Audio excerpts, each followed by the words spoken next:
সকল মানুষের মনোনীত সরকার। তাদের প্রথম কাজ ছিল প্রশাসন থেকে ফ্যাসিবাদের যে সমস্ত দোষর রয়েছে তাদেরকে চিহ্নিত করে বিচারের আওতায় নিয়ে আসা। তারা সেই বিষয়ে প্রায় শতভাগ ব্যর্থতার পরিচয় দিয়েছে। যদি ফ্যাসিবাদের দোষরদেরকে তারা চিহ্নিত করতে পারত, তাদেরকে যদি বিচারের আওতায় আনা হতো, তাহলে আজকে সরকার বারবার যে সমস্যা পড়ছে সেই সমস্যায় সরকারকে পড়তে হতো না। আপনি গতকালকেও দেখেন কুমিল্লার মুরাদনগরে গত রাতে বিএনপির একজন নেতা, একজন কর্মী, তাকে থানায় গ্রেফতার করে নিয়ে গিয়েছে। তার বিরুদ্ধে অতীতের কোনো মামলা নেই। রাতের বেলায় তার পরিবারের পক্ষ থেকে খোঁজ খবর যখন নিতে গিয়েছে তখন বলেছে যে আপনারা হাসপাতালে যান। হাসপাতালে গিয়ে দেখেছেন বিএনপির সেই নেতা মৃত্যুবরণ করেছেন। ডক্টর মোহাম্মদ ইউনূস সাহেব, বিনা বিচারের এই হত্যাকাণ্ডের দায় কে নেবে? এই কুমিল্লার এসপি আওয়ামী লীগের দোষর, ওই উপজেলার ওসি আওয়ামী লীগের দোষর। এ নিয়ে আগেও বিএনপির পক্ষ থেকে বলা হয়েছে, আপনারা কোনো কর্ণপাত করেননি। আপনারা কি করেছেন? আপনারা করেছেন সর্বোচ্চ আদালতের রায় অনুযায়ী জনাব ইশরাক হোসেনকে দায়িত্ব দেওয়ার কথা বলা হয়েছে। নির্বাচন কমিশন আইন অনুযায়ী তাকে শপথ গ্রহণ করাতে বলেছেন।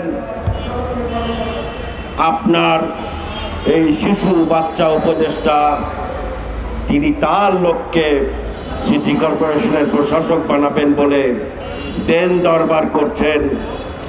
সেইখানে ইশরাক হোসেনকে আদালতের রায় অনুযায়ী মেয়র বানানো যাবে না। আপনারা তো সেই কাজে ব্যস্ত, আপনারা আপনাদের আখের গোছাতে ব্যস্ত। যেই উপদেষ্টার এপিএস 400 কোটি টাকার মালিক হয়, সেই উপদেষ্টা একটি অন্তর্বর্তীকালীন সরকারের উপদেষ্টা থাকতে পারে না। যেই দুর্নীতির জন্যই লড়াই করেছি আমরা, যেই ভোটের অধিকারের জন্য আমরা লড়াই করেছি এতদিন যাবৎ, সেই দুর্নীতির বর পুত্র এখন আপনার আশেপাশে ঘোরাফেরা করছে, উপদেষ্টা মণ্ডলীতে রয়েছে। এই দুর্নীতিবাজদের দিয়ে আপনি নিরপেক্ষ নির্বাচন করতে পারবেন বলে মনে হয় না। যেই ফ্যাসিবাদের কথা আমরা বলেছি, জোর করে চাপিয়ে দেওয়া একটি ফ্যাসিবাদের আলামত। আজকে আপনি জোর করে কিছু উপদেষ্টা জোর করে তাদের লোকজনদেরকে টাকা পয়সা ইনকামের জন্য মাঠে ছেড়ে দিয়েছে এজেন্ট হিসেবে। আপনি খবর নিয়ে দেখেন, আপনার লোকেরা কমিশনার বানায়, আপনার লোকেরা ডিসি বানায়, আপনার লোকেরা পোস্টিং দেয়, সচিবের পোস্টিং দেয়। যে সমস্ত অ্যামাউন্টের কথা শুনি, আওয়ামী লীগের আমলও এই ধরনের অ্যামাউন্টের কথা বাজারে আসে নাই। তাহলে সেই দুর্নীতি যদি আপনারা করেন, সেইভাবে যদি আদালতের রায়কে অবজ্ঞা করে আপনার নিজেদের লোককে বাঁচানোর চেষ্টা করেন, তাহলে ফ্যাসিবাদের সঙ্গে আপনাদের কোনো পার্থক্য আছে বলে মনে করি না। আপনি গত 10 মাসে সবচেয়ে বড় যে কাজ করেছেন সেটি হচ্ছে বাংলাদেশের ইতিহাসকে বদলে দেবার জন্য, বাংলাদেশের মানুষের আশা আকাঙ্ক্ষার রূপকে ধারণ করবার জন্য সবচেয়ে বড় কাজ আপনি করেছেন।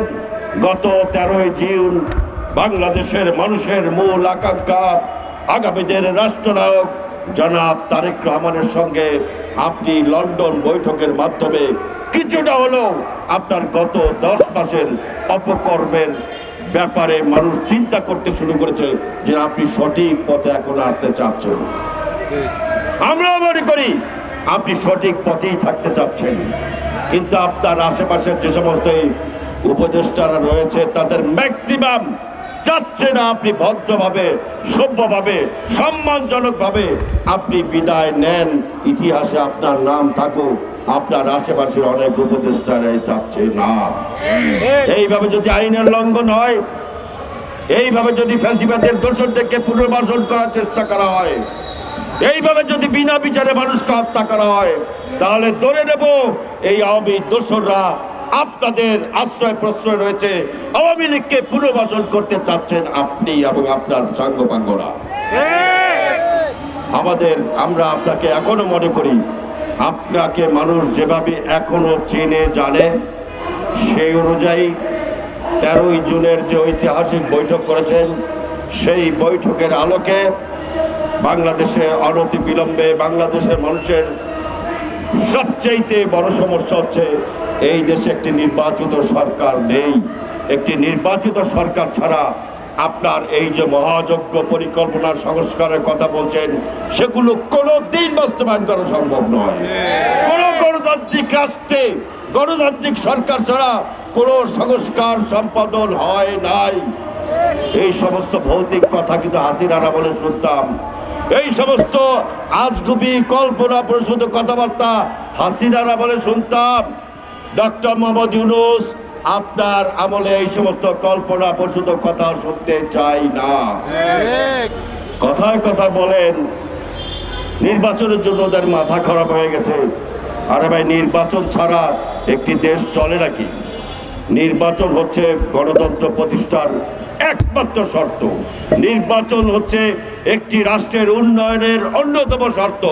নির্বাচন হচ্ছে মানুষের আকাঙ্ক্ষা বাস্তবায়নের একমাত্র পথ। অতএব মানুষের আকাঙ্ক্ষা বাস্তবায়ন যদি করতে চান, গণতন্ত্রকে যদি পুনঃপ্রতিষ্ঠা করতে চান, মানুষের রায় অনুযায়ী যদি দেশ পরিচালনা করতে চান, নির্বাচন ছাড়া অন্য কোনো পদ্ধতি নাই। এবং সেই নির্বাচন কেন্দ্রিক সংস্কারগুলো অতি দ্রুত বাস্তবায়ন করার চেষ্টা করুন। আপনাদের সকলকে ধন্যবাদ। আগামী দিনে এই আওয়ামী ফ্যাসিবাদের দোসরদের মোকাবেলায় এই সরকার যদি ব্যস্ত হয়, তাহলে জনগণ এগিয়ে আসবে, সেই প্রত্যাশা ব্যক্ত করে আপনাদেরকে আমার বক্তব্য শেষ করছি। আসসালামু আলাইকুম।